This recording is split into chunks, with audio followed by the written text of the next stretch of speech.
Hello everyone and welcome to today's lesson.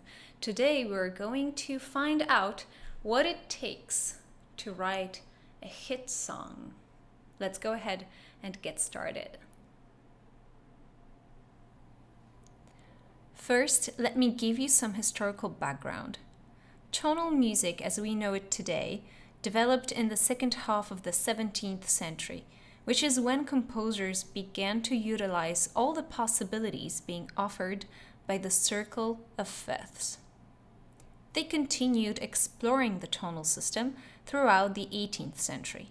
In the 19th century, music educators thought that harmony should be taught based on how the great composers of the previous century used it. They analyzed mainly Bach's works and founded a harmony curriculum based on how Bach used and worked around the tonal system.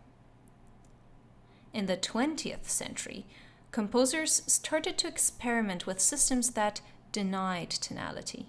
However, there were other people who carried forward the tonal relationships between triads in new genres and styles of music.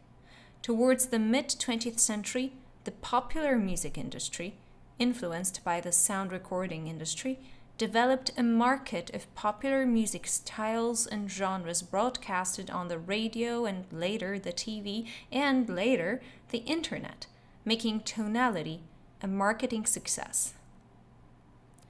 Although popular music of the 20th and the 21st centuries is tonal, just as Bach's music was, popular music often transgresses the rules by which the older musics were governed, the rules about which you are mainly learning in this course.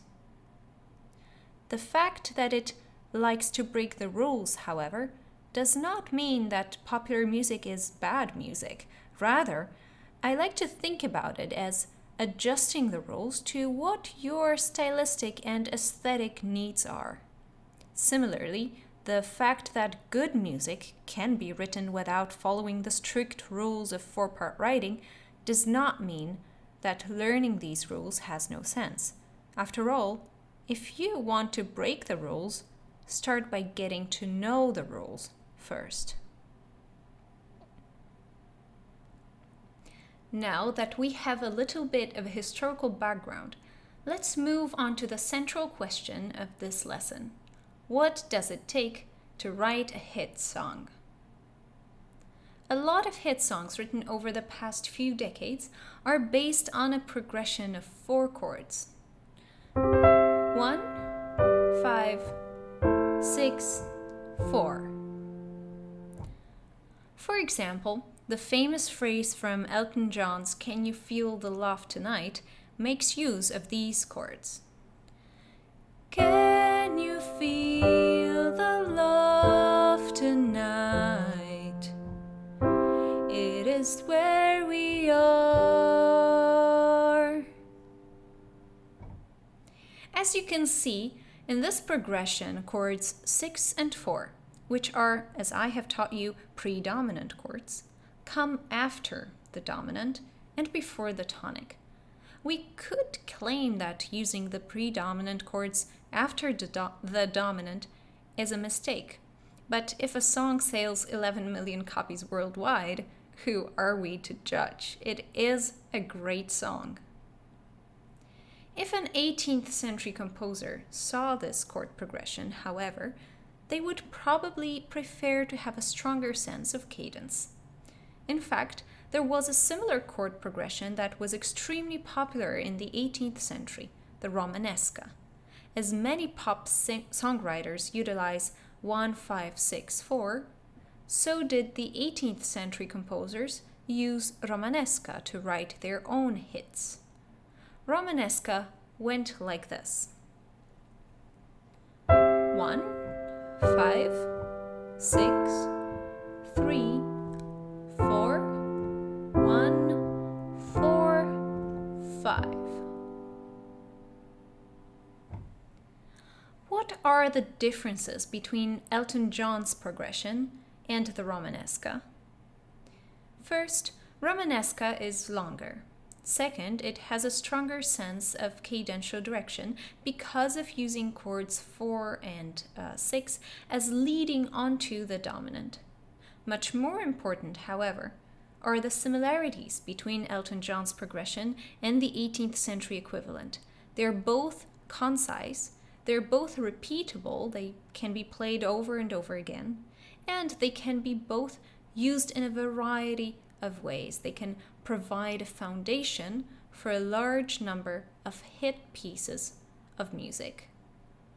What would Elton John's Can You Feel the Laugh Tonight sound like if it was composed back in the 18th century? Well, let's try it. Can you feel the love tonight? It is where we are.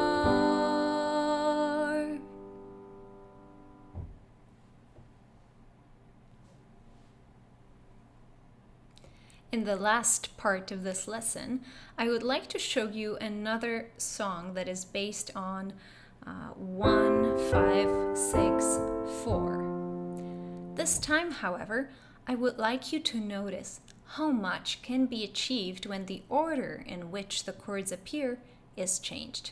We're going to analyze John Legend's song, All of Me.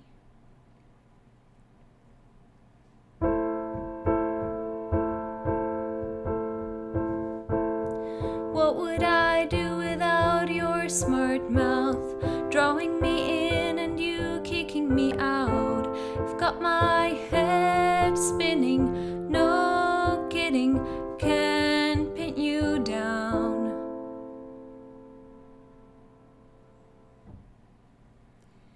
In this theme that opens the song, we hear again the same four chords. John Legend, however, unlike Elton John, starts on chord 6 and moves from there. 6, 4, 1, 5. In the refrain of the song, John Legend changes the order of the chords again, getting quite a different musical effect, while still using the same 4 chords. He goes 1, 6, 4, 5.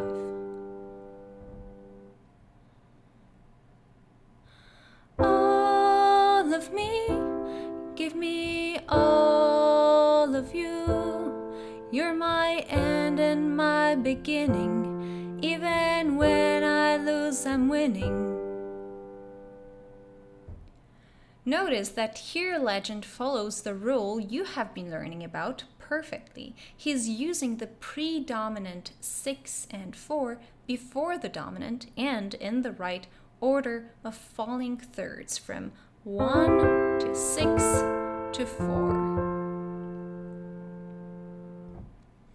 In the next section of the song, John Legend comes back to the chord order he started with. 6, 4, 1, 5, while singing a different melodic line on top. Da, da, da, da, da, da, da, da, da, da, da, da.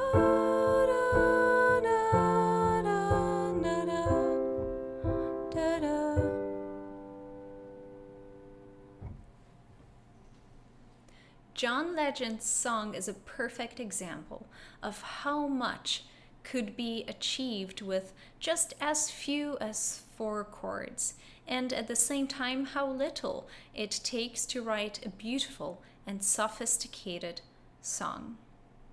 Attached to this lesson is going to be a list of songs that make use of the simple progression of 4 chords. Feel free to go to the list and see how many artists, how many composers have utilized this simple chord progression, how they tweaked it and twisted it and transformed it in order to produce something original, how they applied various rhythmic patterns, how they slowed it down or sped it up, how they changed the order of the chords in order to get the most out of the 4 chords. I hope that this video has inspired you to further work on and explore tonality.